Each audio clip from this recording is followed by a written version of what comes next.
السلام علیکم ګرانو کتونکو زه یم تفهیم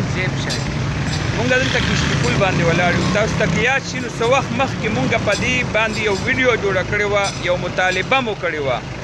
د څه وه چې دا سپیډ بریکر یې ولګي سپیډ بریکر یې که تاسو ته ښکاري نو په دې پل باندې اوس دې سر ته او هغه سر ته خطرناک صورتحال به او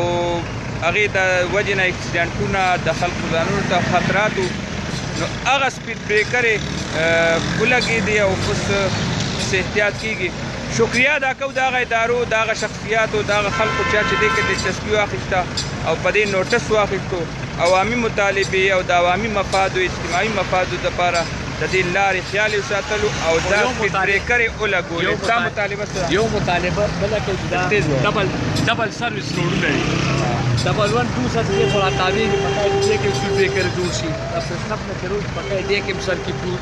سپیډ بریکر جوړ شي او په کای چې یو دې کې جوړ شي کو ته نه ته ګاډي تاوې ډایرکټ تا باندې ګاډي راځي نو په کای دې کې یو بل سپیډ بریکر جوړ شي دا به دا خبره بالکل صحیح ده دې کې په کار دواړو طرفو ته د سروس روډونه چې کوم دي نو هغې نه اچانک ګاډی راوځي د هغې د سایډونو د غلط استعمال چې د مونږ دې خوا نه ځو نو په غلط طرف ورننوځو بل څوک راځي په غلط طرف ورننوځو که مونږ په صحیح لاره ورځو نو اکسیډنټونه به هم نه کېږي او دې سره سره شوبره چوک کې چې کوم د حالت دی نو دا داسې پلانینګ پکار دی چې کولاو ګاډي تاویږي د دې وجې نه بعضې ټایم ګاډي ټرافیک هغه بلاک شي چې هغه خوا نه هم ګاډی را تاویږي دا تنګ دی کولاول غواړي او د سروس روډونو باندې وړې وړې سپیډ بریکرې پکار دي ډېره مننه الله په امان